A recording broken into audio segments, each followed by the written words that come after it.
Bem, então a gente está mais uma vez reunido, que seja uma terça-feira de harmonia, de paz. Boa noite, João, boa noite a todos que já entraram aqui, Paula, Anivaldo, Vitória, Andréia, Mar, que sejam muito bem-vindos e todos que estão aqui com a gente, tá? Que seja mais uma terça-feira de muita produção, de muita harmonia, viu? A gente pode reforçar isso ao final, mas de qualquer forma já vamos adiantando aqui. A próxima terça-feira é a quinta do mês, portanto é um dia um pouquinho diferente, porque não tem nenhum dos trabalhos habituais do centro, mas tem a possibilidade de os microfones ficarem abertos, e aí cada um de vocês pode participar, pode fazer algum questionamento, pode fazer alguma manifestação, né? Pode interagir. E essa aqui é a parte legal, né? Da quinta terça-feira do mês. Nem todo mês tem 5 terças-feiras, tá bom? Então, vamos fazer uma oração para a gente dar início aos trabalhos de hoje e entra, então, nosso querido Nicolau para poder fazer a apresentação do estudo de hoje, tá? Então, Senhor Deus, Pai, Mãe, pedimos que nos abençoe, que envolva a todos nós presentes aqui, encarnados, desencarnados, e todos quantos vierem a assistir. Que no momento em que estejamos todos na mesma vibração, que possamos receber as bênçãos que vêm do alto. Sabemos, Senhor, que nunca estamos sós, mas muitas vezes nós nos esquecemos. Então pedimos humildemente que nos auxilie a nos lembrar. Pedimos que fortaleça a nossa fé, que fortaleça a nossa disposição para caminhar no bem, que fortaleça o nosso intuito de bem, de caminhar com fé, com esperança, com caridade, com amor no coração. Agradecemos profundamente todas as bênçãos que o Senhor nos envia. Agradecemos todo o amparo, todo o esclarecimento com que somos envolvidos. E mais uma vez, pedimos então por amor, por paz, por saúde, por bênçãos. Gratidão, Senhor. Ave Maria, cheia de graça, o Senhor é convosco. Bendita sois vós entre as mulheres, bendito é o fruto do vosso ventre, Jesus. Santa Maria, Mãe de Deus, rogai por nós, pecadores, agora e na hora de nossa morte. Amém. Bem, então nós vamos agora ter a apresentação do estudo de hoje. Nosso querido Nicolau vai apresentar aqui. Você mexe aqui para alternar um pouquinho tela com o para você. Tá bom.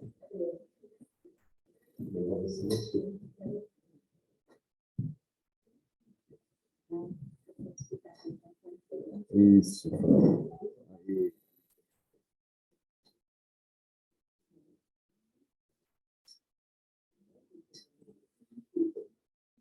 Boa noite, pessoal. Opa. Muito bom estar aqui com vocês. Vou precisar marcar o meu tempo aqui para não estourar o tempo. Pronto. Então, o tema do nosso estudo, da nossa conversa dessa noite, eu quero tomar a liberdade de fazer uma homenagem a uma pessoa que não está mais aqui, que era presidente do Centro Espírita Irmão João Batista, Dona Eldia Rocha Pirro, de quem tantas vezes eu ouvi comentários tão amorosos e sábios sobre o assunto de hoje, que é sobre o suicídio. É um assunto difícil, é um assunto árduo, que eu vou falar mais alto, e a Fran já me deu um alôzinho aqui, né? Mas é um assunto que nós temos que enfrentar. E, desde logo, eu queria exemplo que eu fiz na conversa pessoal aqui, que antecedeu, fazer uma distinção entre o suicídio e o suicida.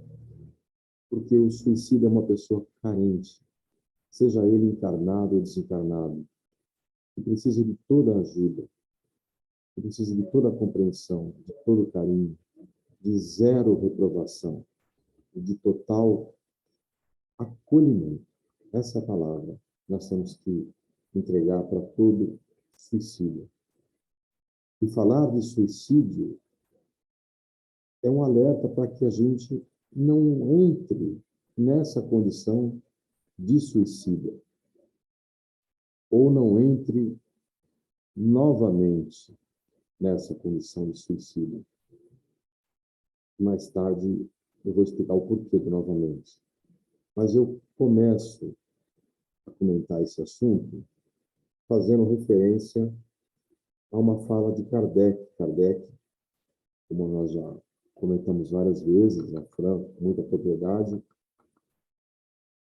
foi o codificador da doutrina espírita. Ele escreveu 5 livros basilares, e um deles, o livro chamado Céu e Inferno, O Céu e o Inferno, as Penas Futuras, segundo o Espiritismo. Ele abordou bastante a situação dos suicidas, inclusive ele entrevistou 9 espíritos suicidas, cada um com um drama, com uma história, nos trazendo muitos ensinamentos.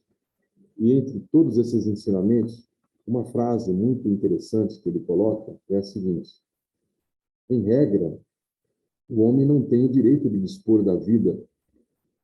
Por isso que esta lhe foi dada visando deveres a cumprir na terra. Razão bastante para que não a abrevie voluntariamente, sob pretexto algum.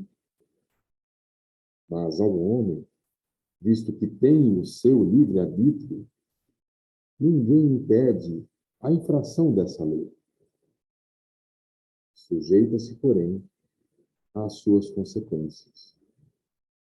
E a fala de hoje é para tratar, pedindo ajuda à espiritualidade, dessas consequências sob o ponto de vista espiritual, dessas consequências para que nós possamos, ao falar do suicídio, nos afastarmos da ideia suicida. Kardec disse: o homem não tem direito de dispor da vida. Por que ele diz isso? Porque a vida é um dom, é um presente. E a vida, ele quer se referir aqui à vida durante a encarnação. Porque se nós pensarmos sob o ponto de vista maior, que justamente é a grande revelação que Kardec nos trouxe, trazendo os ensinamentos dos Espíritos, é que a vida não cessa após a morte do corpo. Então, esse é o primeiro ponto que nós temos que frisar. Eu disse anteriormente, vamos separar o suicídio do suicida. Porque o suicida precisa de ajuda. Porque, na verdade, eu diria que o suicida ele não quer se matar, ele quer matar a dor, ele quer matar o sofrimento, a situação muito pungente, dolorosa, em relação à qual ele não vê saída. Mas, olha que ponto importante quando nós pensamos que a vida não cessa. Então, o que acontece com o suicida após o ato fatal? Se a vida não cessa, começamos a falar sobre isso,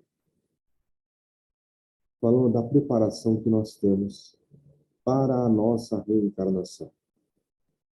Todos nós não nascemos fruto do acaso.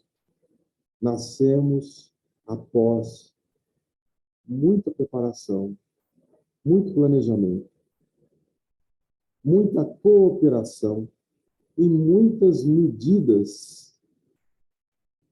para que essa encarnação dê certo. Dentre essas medidas, comentávamos agora, Maria Clara e eu, existe uma ligada ao nosso corpo espiritual. Corpo espiritual, o que é isso? Todos nós, antes de termos esse corpo, que é um corpo denso, corpo material, nós temos um corpo que modela esse corpo. Porque o nosso espírito é totalmente imaterial. Então, como ele faz para percorrer a sua jornada? Ele precisa de um corpo espiritual.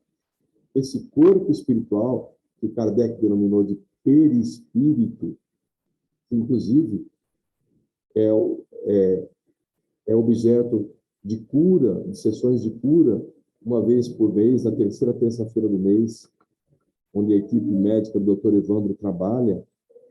Esse corpo perispiritual, esse perispírito, esse corpo do espírito, antes de o espírito reencarnar, ele sofre uma preparação. E que preparação é essa? Ele é dotado de uma quantidade suficiente de uma substância material, chamada fluido vital. O que é o fluido vital? É essa energia que faz com que a matéria tenha vida. Uma vez retirado o fluido vital, a matéria não vive mais.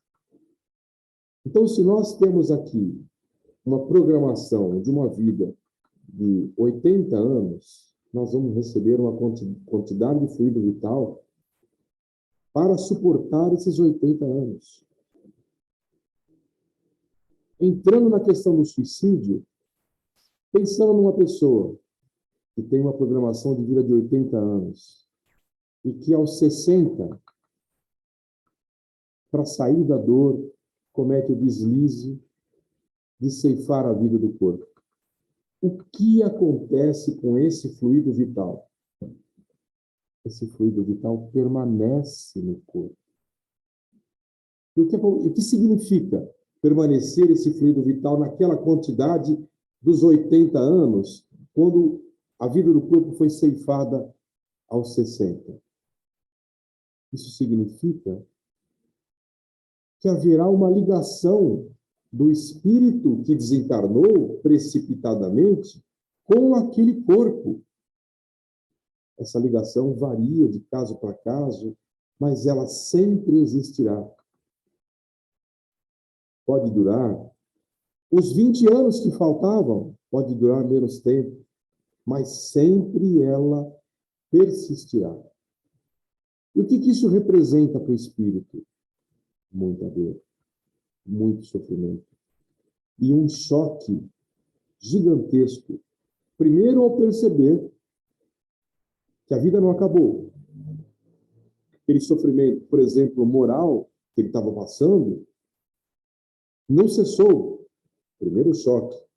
E segundo choque, muito doloroso, ao perceber que ele está ligado ainda àquele corpo. Mas aquele corpo não tem mais vida. Que efeito gera isso? O espírito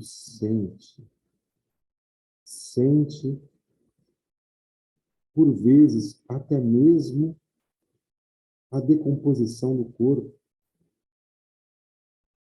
Imagine, que dor terrível. Então, eu volto a dizer, nós estamos falando do suicídio para preservar-nos e nos tornarmos um suicida, e para que não reprovemos o suicida, porque olha a dor terrível em que ele, desavisadamente, perdido na ignorância, vai penetrar ao cometer o ato. Porque, primeiro, não vai cessar. Aquele problema que ele imaginava, não, vai acabar o problema. Aquela traição, eu não vou ter mais aquela traição. Não. Você continua vivo e sentindo as dores daquela traição, por exemplo. E pior que isso, ainda estará jungido, ligado àquele corpo, sentindo por algum tempo ou por muito tempo os sentimentos, as sensações, as dores daquele corpo. Há pouco eu contava aqui, na nossa conversa antecedente, uma entrevista com uma suicida, uma senhora, uma jovem mãe, que, premida por muitos ciúmes do marido, por achar que o marido estava se interessando por outra pessoa, e por não suportar sequer aquela possibilidade de viver sem aquele marido, ou desfazer-se aquele lar, que tinha um filho, acabou ceifando a vida.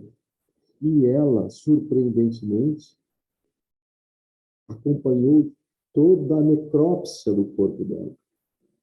Se viu com muita dor e com muita vergonha, desnuda na frente dos médicos, sentiu o corte do bisturi, sentiu tirarem as vísceras dela, lavarem as vísceras para exame. Imagine, gente, que dor terrível.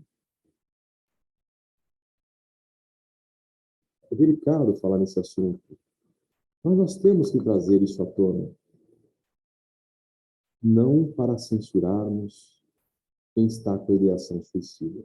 Jamais. Essa pessoa merece toda a nossa compreensão, todo o nosso amparo. Isso que eu estou contando agora, eu acho que jamais pode ser jogado na face de quem está pensando no suicídio. Você não deve pensar nisso, onde já se viu, olha o que vai acontecer. Eu, modestamente, acho que não é por aí, né? Acho que o suicida, quem está com a ideação suicida, precisa de compreensão, precisa de acolhimento. Mas nós, justamente para não termos essa compreensão, temos que saber destas situações que são verdadeiras e que acontecem.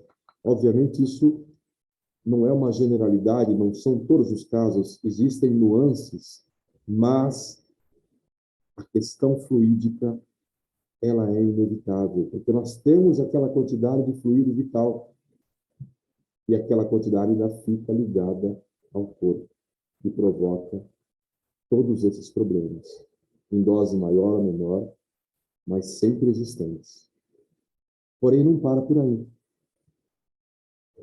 O espírito que já se chocou por pensar que a vida não acaba, que já se chocou por sentir todos esses dramas das sensações físicas com seu corpo já sem vida, esse espírito entra em profundo desequilíbrio, pior do que estava antes de desencarnar. E entra em profundo desequilíbrio, atraindo outros espíritos da mesma condição.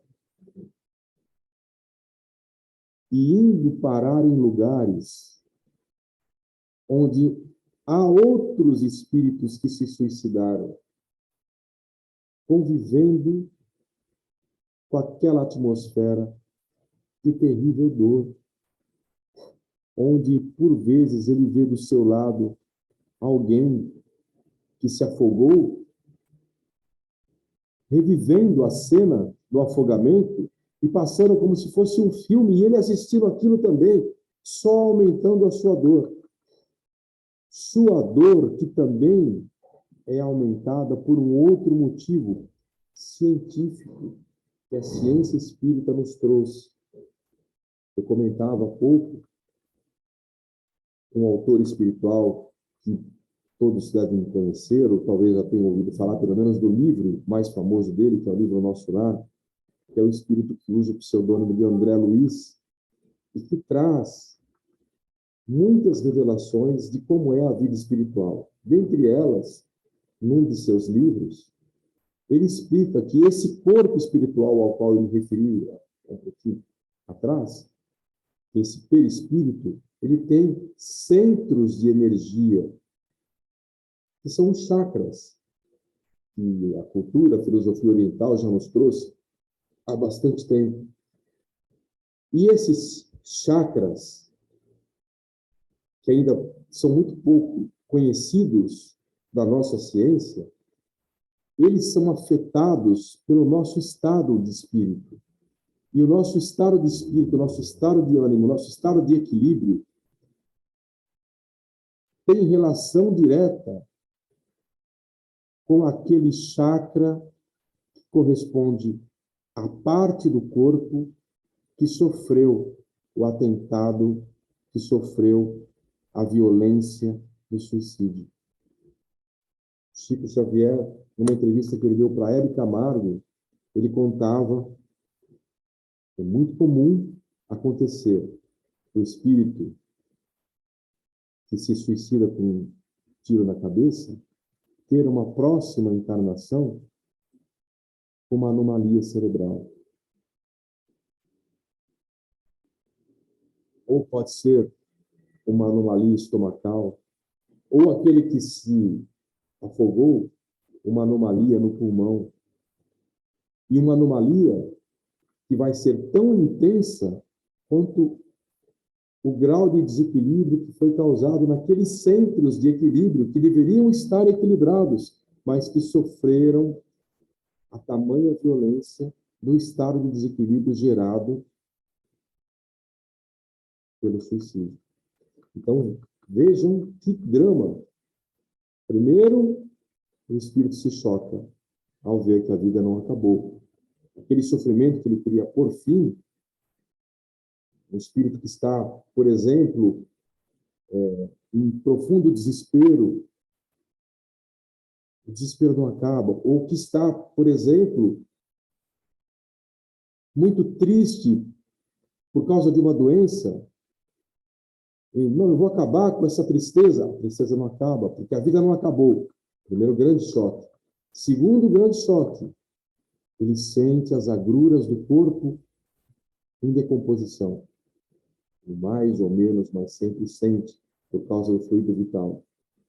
Terceira consequência, ele se liga a outros espíritos em mesmo estado e, por vezes, fica em regiões tenebrosas, que são, às vezes, até descritas com nomes que nos assustam, como Vale dos Suicidas, que é o nome que um espírito suicida contou para uma médium, Ivone Pereira, num livro que é uma antologia sobre esse assunto, chamado Memórias de um Suicida. Ele contava região tenebrosa, narrativas muito chocantes. Então, não precisa ser necessariamente essa região, ou não precisa ser necessariamente um vale, mas, com certeza, pela lei da atração, ele vai estar com outros irmãos com a mesma linha vibratória de dor, de desequilíbrio. E não para aí. Ele ainda vai sofrer, numa próxima encarnação, consequência no seu corpo daquele desequilíbrio causado nos seus centros de energia. Então, o envenenamento vai trazer problemas sérios. Aquele que se atirou de uma ponte e se quebrou todo, vai nascer com muitos problemas. E muitas vezes, a reencarnação ela é tão necessária para que aquele espírito possa amenizar esse estado de dor, que ele fica encarnado mais ou menos por aquele período de tempo que lhe faltou na última encarnação em que ele se suicidou. O que significa isso? Mais sofrimento, mais perda de tempo. Eu ouvia, ao pensar nesse assunto, me preparar para conversar com vocês sobre ele, o Geraldo Lemos Neto, que foi um médium que conviveu com Chico por mais de 20 anos, ele contando que ouvia do Chico que era quase fatal que um suicida perdia cerca de 400 anos da sua evolução ligado a toda aquela situação para poder eliminar aquela falta. Então, olha que situação deplorável. E, por fim, depois de passar por tudo isso, depois de se arrepender amargamente, ele precisa vencer aquela fraqueza. Mas como assim aquela fraqueza? Você não disse agora há pouco que a gente tem que separar o suicídio do suicida e que o suicida merece todo amparo? Sim, merece todo amparo. Por que ele merece todo amparo? Porque ele acabou cedendo à fraqueza. Ele acabou cedendo à falta de coragem, à falta de fé, muitas vezes, ou ao materialismo. O materialismo, quantas e quantas vezes, é o grande responsável por tantos suicídios. Materialismo, às vezes, até mesmo dentro das religiões. No passado, na história, na nossa igreja, todos nós somos filhos da Igreja Católica, porque de uma forma ou de outra, a consolidação do cristianismo veio por meio do catolicismo, mas houve época em que os católicos achavam que para atingir o paraíso que Jesus nos trouxe, eles tinham o direito de abreviar a vida. E quem pôs termo a isso foi Santo Agostinho, que se levantou e disse, não, pera, não é isso que Cristo disse. Não, nós temos que caminhar na nossa vida e carregar o nosso fardo. O que Cristo disse foi outra coisa. Vinde a mim, vós que sofreis, porque o meu jugo, o meu fardo é leve e meu jugo é suave. Tem até um capítulo no Evangelho que se chama o jugo leve. Então, realmente, aquele irmão, aquela pessoa, aquela irmã que sofreu aquele escorregão e se suicidou, depois de se equilibrar, terá novamente que se testar e conseguir superar essa questão, superar essa tentação do suicídio. E todos nós que falamos sobre suicídio, que ouvimos sobre suicídio, que estamos ouvindo esses comentários agora, com certeza já sofremos desse mal. Não é à toa que nós estamos conversando sobre isso. E não é à toa que isso está vindo aos nossos ouvidos nesse momento. Também porque receberemos pessoas que precisarão do nosso acolhimento. Pessoas que sofrerão achaques, ataques de outros espíritos, tentando-as, espíritos desencarnados, tentando-as ao suicídio. E o que nós poderíamos dizer para essas pessoas? Resistam, resistam, resistam. Ninguém está sozinho. E na hora que nós lembramos que ninguém está sozinho, nós começamos a perceber a ajuda vinda de vários pontos, de vários locais, de onde a gente menos espera.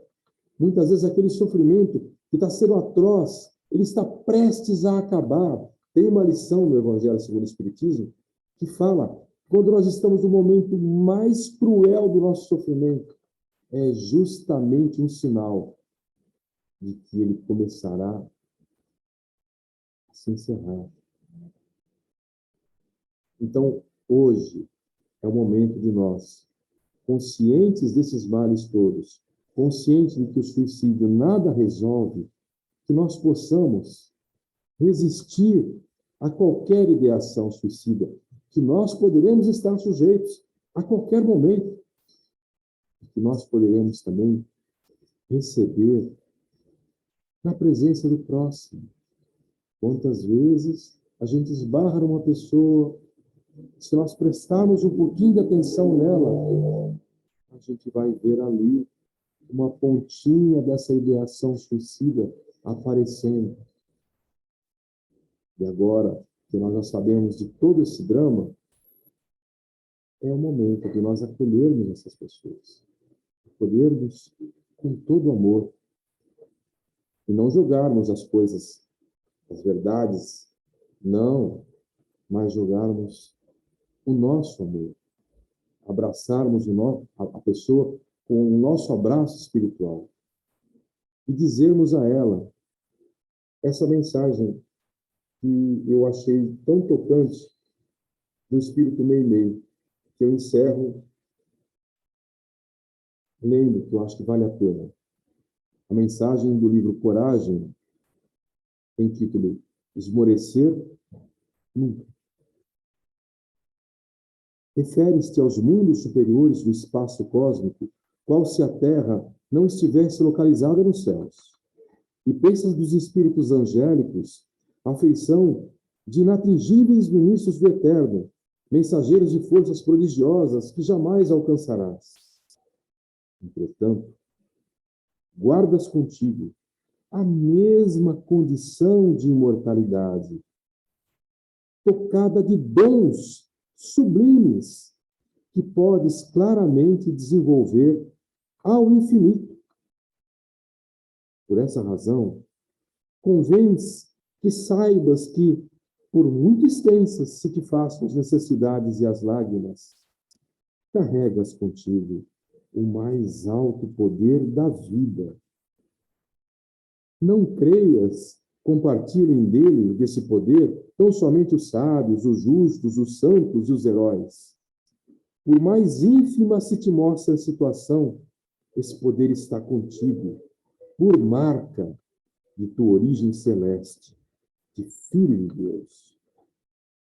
Mesmo que estejas atravessando rudes, escabrosos caminhos de cinza, de pranto, para que te soergas de quedas clamorosas do passado, exibindo claros sinais de poeira, de fel, mesmo que esteja nessa condição, ninguém te pode subtrair essa herança do Criador, do Pai maravilhoso, de cujo hálito nasceste.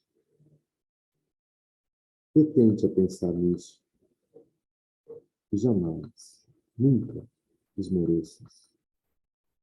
Ainda que os imperativos da experiência humana te hajam arrojado de luminosas iminências do serviço aos degraus mais obscuros do recomeço, mergulha o próprio coração nas fontes de esperança, que a ajuda chegará, e rejubila-te, porque Deus vai te dotar dessa ajuda, muitas vezes, com o divino privilégio de auxiliar os outros e de trabalhar sem esmorecer jamais. É isso, gente. Por hora, agradeço a todos e chamo a Fran aqui de volta, por favor.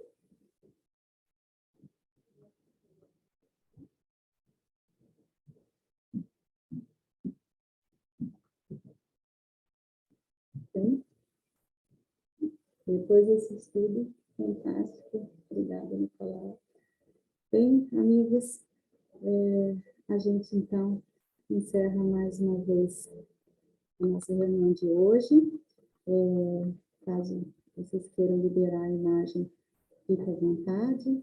E também, só lembrando mais uma vez, quem estava aqui no princípio, que na próxima quinta-feira, é a quinta terça-feira do mês, próxima terça-feira é a quinta terça-feira do mês, e, portanto, é o dia em que a gente faz um encontro, em que há interação. Então, se já quiserem até se preparando, pensar em alguma questão que queira trazer, alguma ideia que queira compartilhar, fique à vontade, porque é uma terça-feira especial. E é uma oportunidade que a gente tem de fazer uma interação. Tá bom? Então, a gente lembra, quem estiver em São Paulo, compareça no centro, aí verá o passe normal, um trabalho específico das outras terças-feiras habituais, mas, assim, a possibilidade de a gente fazer uma interação, tá bom? Então, alguém pode, Alexandre, você pode fazer? Alexandre vai fazer aqui a nossa oração de encerramento, tá bom? E tá, a hora que ele terminar, para poder a gente despedir, podem liberar o som, para a gente falar boa noite, tá bom? Boa noite para vocês, um grande abraço. Ele vai fazer a oração.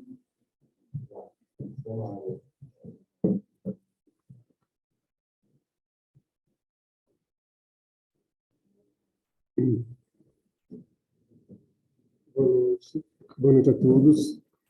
Então, só para lembrar, fazendo a lembrança de que cada um pegue a sua garrafinha de água, coloque ao lado do telefone, do computador, para que essa água seja frutificada, que a gente possa colher as bênçãos desse momento também através dela. Tá? Pai amado, nós te agradecemos.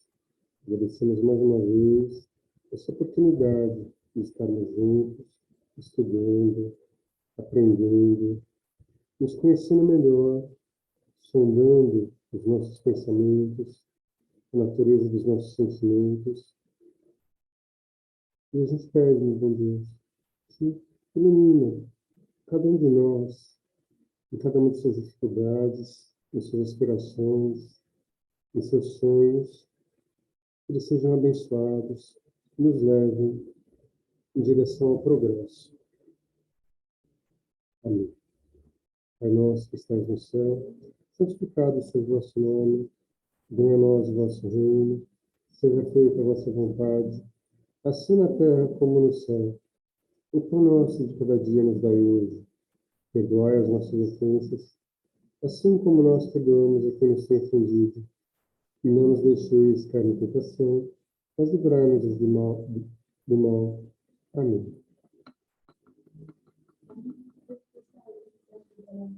Então, a Fran está aqui pedindo para lembrar, eu não tenho a mesma desenvoltura dela na frente da câmera, né?